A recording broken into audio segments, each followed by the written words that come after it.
বিনীতভাবে বলবো, দেশের মানুষ আপনাদের উপরে আস্থা রেখেছে। আপনারা যত দ্রুত সম্ভব তাদের সেই আস্থার প্রদান করুন। যত দ্রুত সম্ভব একটি সুষ্ঠ নিরপেক্ষ নির্বাচনের মাধ্যমে বাংলাদেশের মানুষের প্রাণের আকুতি গণতন্ত্রকে তাদের হাতে ফিরিয়ে দিন। আমরা জানি এখানে সংস্কারের প্রয়োজন রয়েছে, আমরা জানি দেশে ন্যায় বিচারের প্রয়োজন রয়েছে, কিন্তু প্রশ্ন হচ্ছে এই যে সংস্কার এবং বিচার দুটোই কিন্তু একটি চলমান প্রক্রিয়া। এটা এরকম নয় যে আমরা সংস্কার আজকে করে দিলাম সব সংস্কার শেষ হয়ে গেল, আমরা সুবিচার আজকে করে দিলাম সব সুবিচার শেষ হয়ে গেল। এই প্রক্রিয়া, সংস্কার প্রক্রিয়া, বিচার প্রক্রিয়া এরকম নয়। আমি আপনাদের মনে করিয়ে দিতে চাই, বিগত স্বৈরাচারী সরকার বলতো যে আগে উন্নয়ন পরে গণতন্ত্র। মনে আছে আপনাদের? এটা ছিল ভুয়া কথা।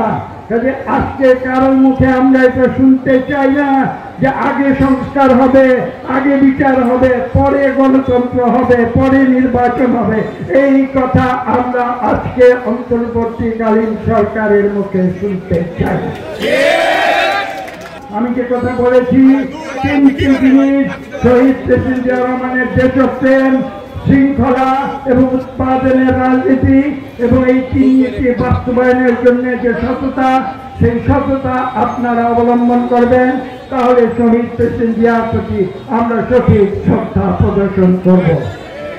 স্লোগানের প্রয়োজন আছে, যখন সময় আসবে তখন আমরা স্লোগান দেব। যখন আমরা আদর্শ নিয়ে কাজ করব তখন আদর্শের জন্য কাজ করতে হবে।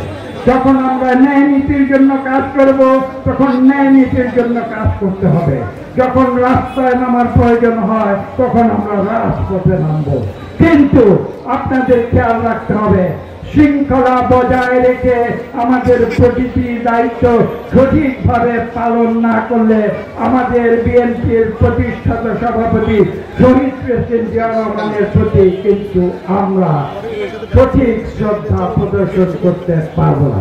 এখন সময় হচ্ছে যে আমরা শৃঙ্খলভাবে একটি পরিবেশ পরিস্থিতি বাংলাদেশে সৃষ্টি করব, সেখানে সুষ্ঠু নিরপেক্ষ নির্বাচন হবে।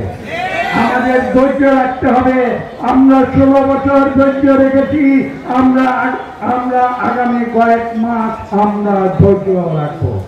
আমরা নিয়মের বাইরে যাব না, আমরা শৃঙ্খলার বাইরে যাব না, আমরা কারো উপরে জোর করে কোনো কিছু চাপিয়ে দেব না। কেননা সেটা গণতন্ত্র নয়, সেটা স্বৈরাচার। সেই স্বৈরাচারের রাজনীতিতে বিএনপি বিশ্বাস করে না। বিএনপি বিশ্বাস করে আইনের শাসনে, এবং সেই আইনের শাসনের পদ্ধতিতে, নিয়ম নীতির পদ্ধতিতে, শৃঙ্খলার মাধ্যমে বাংলাদেশের ভোটারদের আমরা সুষ্ঠু নিরপেক্ষ ভোট দেওয়ার জন্য আমরা সচল প্রহরী হিসাবে আমরা আগামী কয়েক মাস কাজ করে যাব। ভিডিওটি ভালো লাগলে পরবর্তী ভিডিও নোটিফিকেশন পেতে চ্যানেলটি সাবস্ক্রাইব করে পাশে থাকা বেল বাটনটি অন করে রাখুন।